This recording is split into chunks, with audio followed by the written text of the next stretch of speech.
Hello, I'm Peter Lawrence, editor of the JVS Journals, along with Peter Glowicki, editor-in-chief. And we would like to tell you about October's issue of the JVSVL, a journal co-edited by the Society for Vascular Surgery and the American Venous Forum. The editor's choice paper comes from the University of Pittsburgh by Argivinos and colleagues and is entitled Impact of Inferior Vena Cava Thrombus Extension on Thrombolysis for Acute Iliofemoral Thrombosis. They report on their very large experience treating 127 limbs in patients with acute iliofemoral thrombosis using catheter-directed and pharmacomechanical thrombolysis. The impact of venocaval extension of the thrombus, which occurred in approximately 50% of patients, was the focus of this study.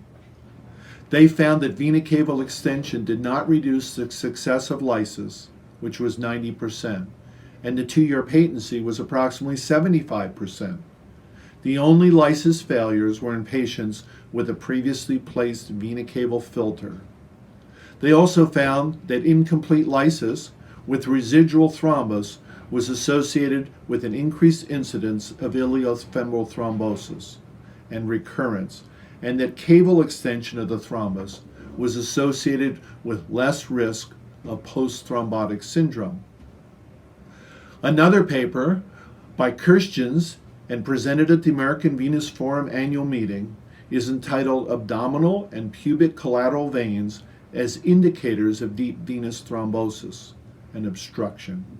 The authors looked at the predictive value of finding enlarged abdominal wall veins in 295 patients referred to a venous clinic and compared them to 365 normal patients. The authors found that abdominal wall veins had a positive predictive value of deep venous obstruction, that they should not be removed, and that they were often associated with proximal venous disease that might be amenable to treatment. A provocative case by Rathorn and colleagues from Mayo Clinic, which was a case report and entitled Open Surgical Removal of Iliac Vein Wall Stents with Excision of Pseudointima obstructing the contralateral iliac vein, reports on an innovative method of removing a wall stent in pieces without opening the vein. It also suggests that use of the current generation of iliac venous stents, which often partially cross into the contralateral normal iliac vein, may lead to increasing numbers of symptomatic patients with contralateral vein stenosis or occlusion. The next paper, a systematic review and meta-analysis of the risk for development of varicose veins in women with a history of pregnancy, by Ishmael and co-authors from Heidelberg, Germany, and London, addresses the relationship between pregnancy and varicose veins, a connection that is not only a common belief of most patients, but also most physicians.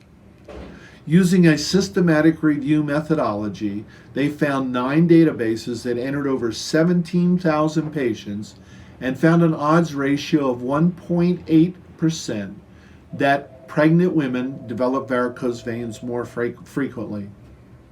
Although this may be an expected finding, the increased risk has not previously been well documented. This systematic review is worthwhile reading for those who want to understand the epidemiology of varicose veins. This video is just a sampling of the many outstanding papers in the October issue of the Journal of Vascular Surgery, Venous and Lymphatic Disease, which we hope you have the opportunity to read. Thanks very much for listening to this review of the JVSVL. Thank you.